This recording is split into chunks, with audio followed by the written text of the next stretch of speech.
What's up, guys? Tate here. So, this was a very last minute decision, but this weekend I decided to skip the GP at Fox Valley and just do the Hare Scramble.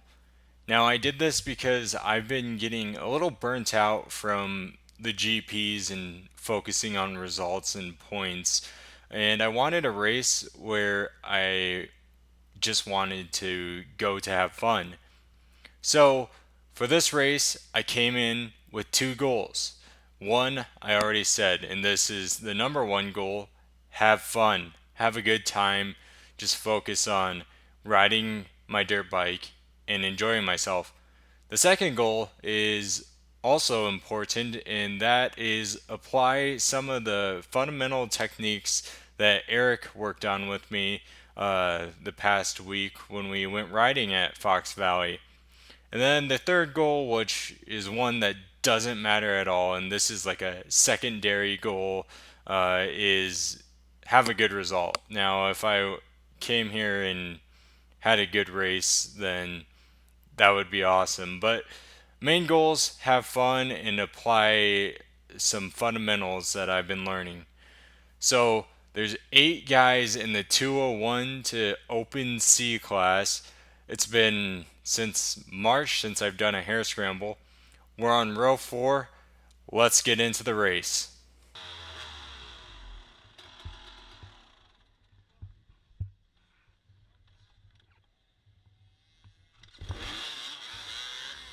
Hey, look! Bike started up first kick. Who would have guessed that?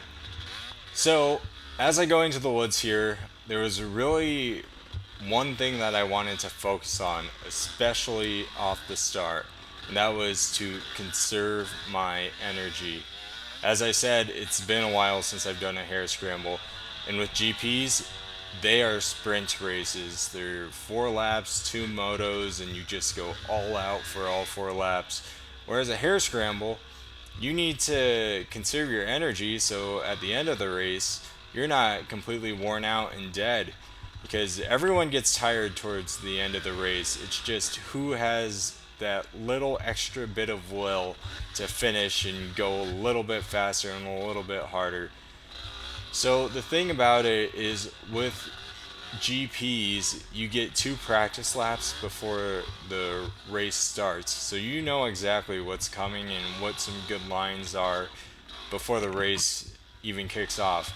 Whereas a hare scramble, the first few laps, you need to figure out what the trail's like, where all the good lines are, what the bad lines are, and you really have no idea what's coming.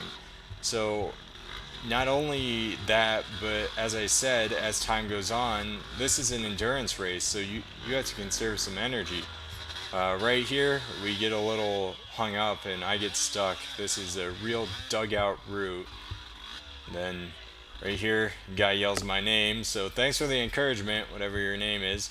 And then we go on this downhill, and then a guy is pulled over on the side, probably crashed. That was a pretty steep hill. The GoPro doesn't really do justice, but he was probably in the 30 plus or 40 plus C class. So up here, this is already applying some techniques and showing some improvement. So in any other race, and I'm sure people who have been watching my videos for a while now know this, any other race I would have went to the right on the easy line. But now I'm going over the big logs or whatever you want to call them, and they're easy. They're really not bad to cross. I don't know why I ever just assumed they were so hard, but really they're easy to get across. And thanks to my rides with Eric, I know that now. And speaking of my ride with Eric, one thing we focused on a lot was standing up on uphills and downhills. So that's another thing that I was applying on that downhill right there. And that helps a ton. You have so much more control of the bike. So I'm really glad that Eric emphasized that with me because I honestly had no idea it made such a difference. And another thing about the downhills, just look at this. This is like video stabilization 2.0 right here. So you can really tell the difference just based on how much the camera shakes on if I'm standing up or sitting down. And on previous downhills, throughout the years I've been doing YouTube, it was just like a shake fest of the camera. It's like the camera was vibrating or something. And now with downhills, it actually looks like pretty smooth video. So there's a plus. So I make a pass right there. That was the first time that we went out onto the MX track. There's only two small portions of the MX track on this race, which is good because I said I lose a lot of time on the MX track, so limiting it limits how many people pass me. So this is the second time we go out onto the MX track, and this is a cool little section right here. They have a bridge that they don't put in the GPs, but I guess this is in the Hare Scrambles, and it's a cool session. So revving my engine a little bit and get this guy to pull over. So make a pass there, then make our way up this hill. So this is an awesome section.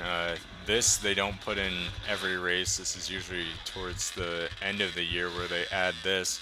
And you can't ride this section just on normal rides at Fox Valley. They usually have this area closed off. This is only for races. So we cross the creek, and you can hear me yelling. I don't know why I am yelling, because I said the beginning of the video that I wanted to try and conserve my energy, and yet I'm yelling and trying to make all these passes and do all these things, and I really should be conserving energy. But back to my point, we cross that awesome creek and things get tight. It's not super tight, but compared to most of the trail at Fox Valley, this is really tight, and it's really awesome. It was my favorite part of the track. Right here, make two passes at once. The unfortunate thing is none of them are in my class, and that guy pulled over to the side wasn't in my class either. They were in the 30-40C class. One of those guys was one of the really fast 98 to 200C guys, and he got around me earlier in the race, and now I'm getting around him again.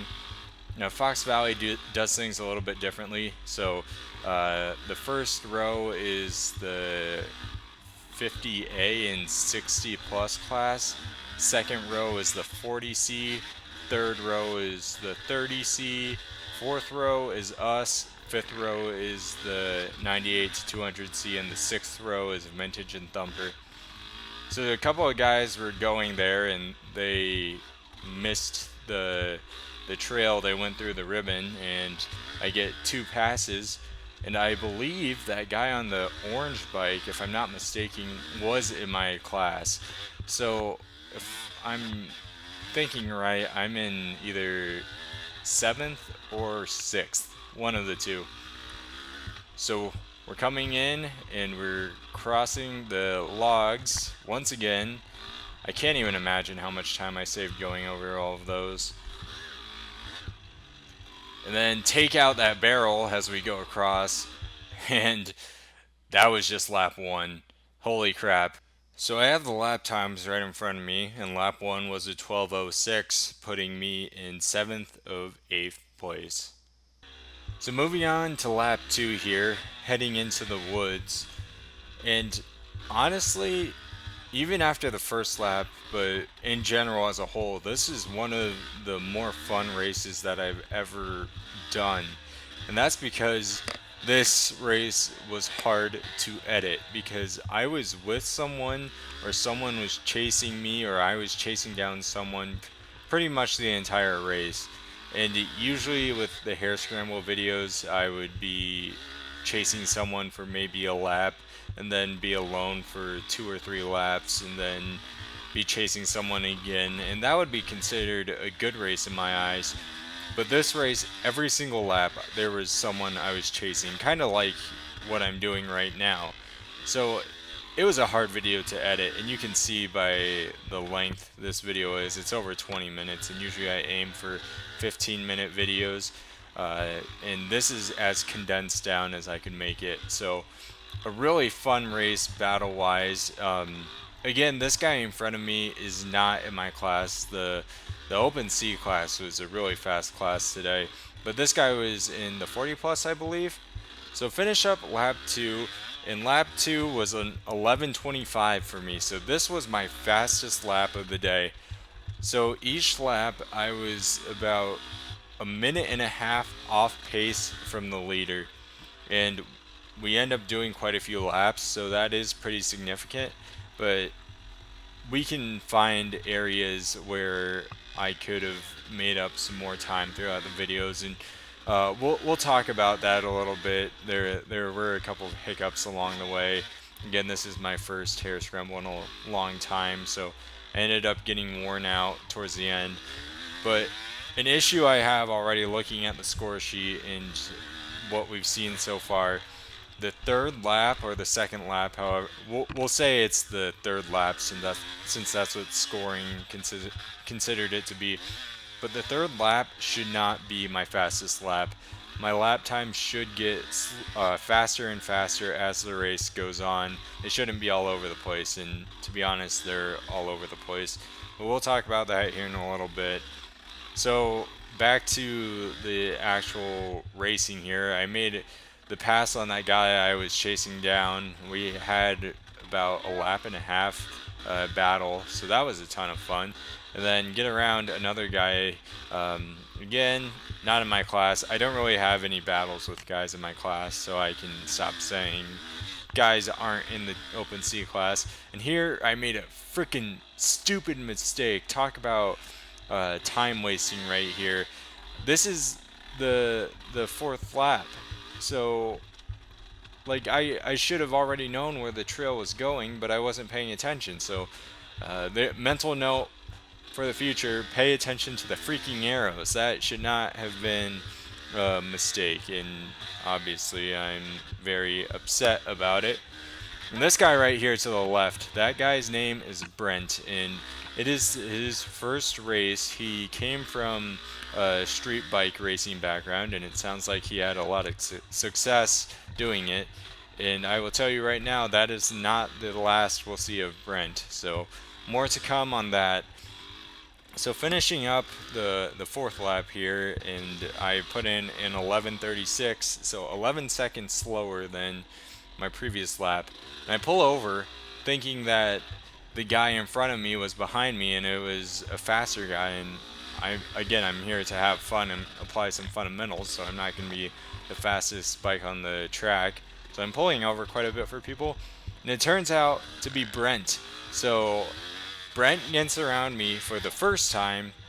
We'll see more of him, but yeah, going back to the lap times here, 11 seconds slower for this past lap than my best lap, and part of that could be going the wrong way on the trail and losing some time there.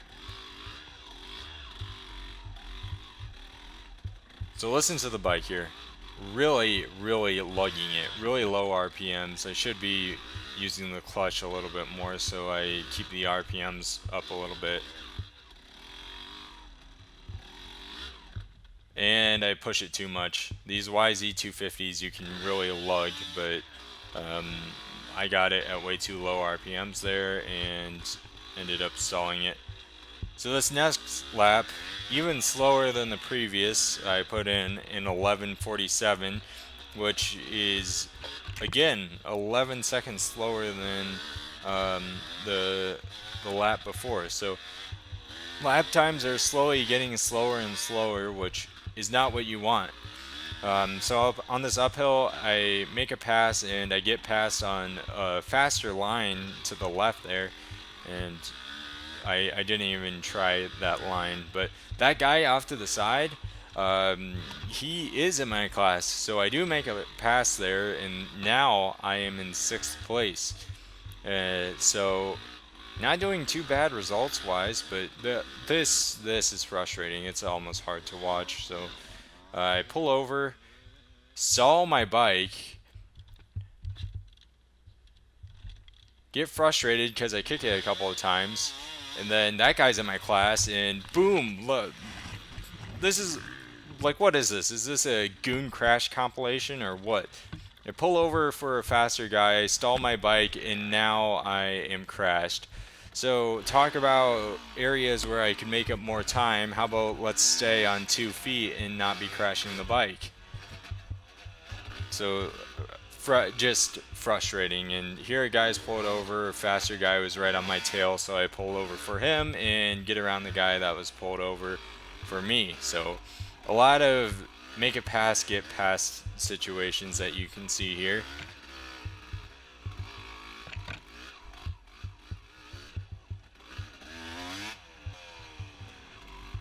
And we come back to the logs, and I make a mistake. I kind of jump that first log, and I am not to that point where I can be jumping these logs yet.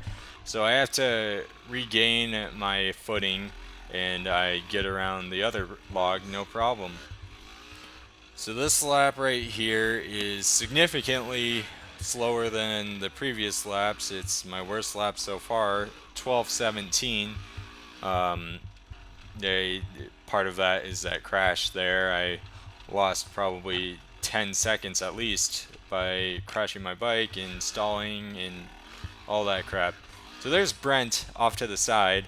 Get around him. This is the second time we make a pass and pass each other. Not the end of it though. So we'll see. We'll see Brent again. Get around a guy right here in the single track section. And like I said, this single track is my favorite part of this track. It was a lot of fun. I'm really missing these tight woods, and they are not in GPs. So really was craving trails like this, even though I'm kind of all over the place right now because I'm starting to get worn out. We're getting towards the end of the race here.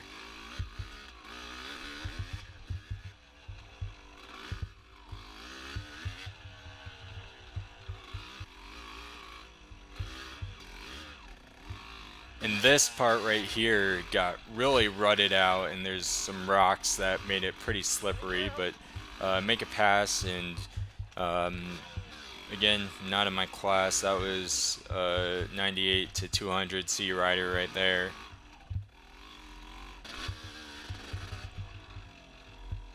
So I pull over here, and Brent gets around me again. I was kind of surprised by that.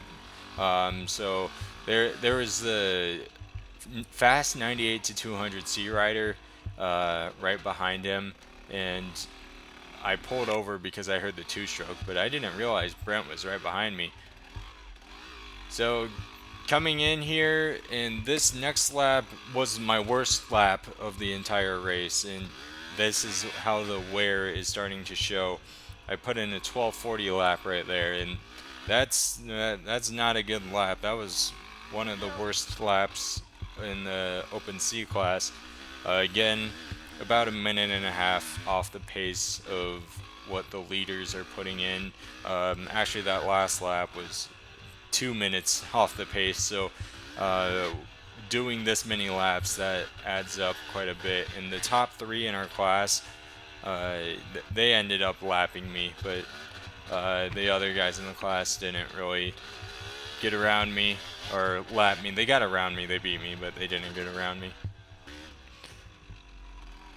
So right here, make a pass out in this open motocross track section. That guy 40 plus C class, maybe. I really am not sure. I should be looking at the results list right in front of me. But oh, hey, who's in front of me? That looks like Brent to me. So in this single track section, since I've been racing for what, I don't even know. I think it's been it's been 5 years. I've lost track. I've been racing for 5 years, so this single track, I haven't rode it in a while, but I like this stuff. Brent, coming from the street bike background, racing those, this is his first time really in trail this tight, so he's a little bit slower than me in this stuff. And the thing is, even if he was faster than me in the open sections, now that I'm behind him, I'm gluing myself to his back wheel. So any pace that he's putting in, I'm putting in myself. So that's the thing, is when there's a faster person in front of me, I can hang with them as long as they're within sight of me. It's when I make a mistake and stall my bike and then try catching up is when I kind of lose them. So this part right here I haven't shown, but this is another creek crossing. Not as exciting as the first one, but still stand up as I go across the creek and easy. Don't get hung up on the rocks on the creek bed, and standing up in this open section here too, trying to hang with Brent.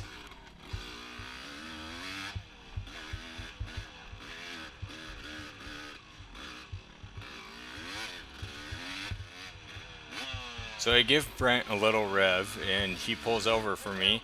So that is the last time that I see Brent for the rest of the race. So we pass each other 3 times total. So yeah, now towards the end of this lap here, um, just trying to hang in there. At this point, I'm kind of tired, but I'm not as tired as I remember being in some Hare scrambles. So I must be doing okay in my current workout program. So this is the 8th lap, and I put in an 11:52 for that lap. So getting a little bit better with the lap times, and this is the final lap. On the scoring thing, it said that there was a minute 30 left before they waved the checker flag. So I cut it pretty close, but get to go for another lap here and get around a guy in a different class. And moving through the single track trails, a couple of guys are hung up here, it looks like.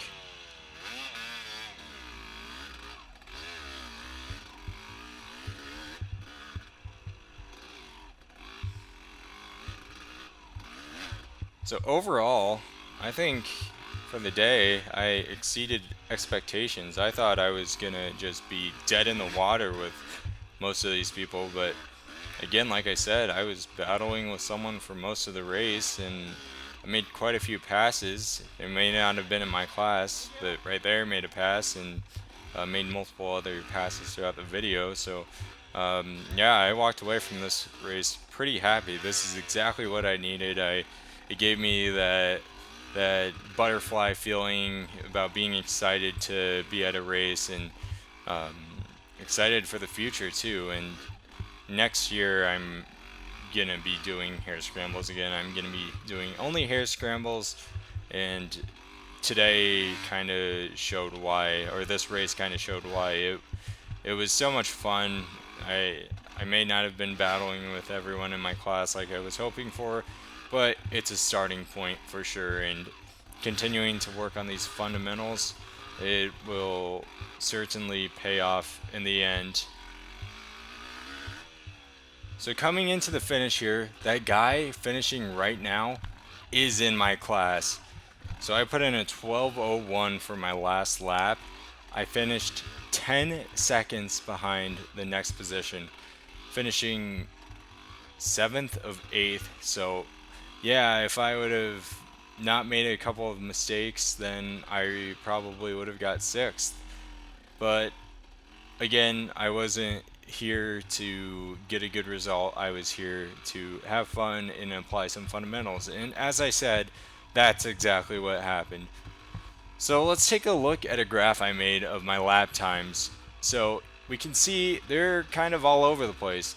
So one thing I want to work on moving forward is making this graph so it starts high and ends low, so my lap times continually improve as the race goes on. In Fox Valley, I really like this transponder scoring because I can see this now. So definitely some things to work on moving forward, but it was an awesome day. So guys, thanks for watching, and I will see you next time.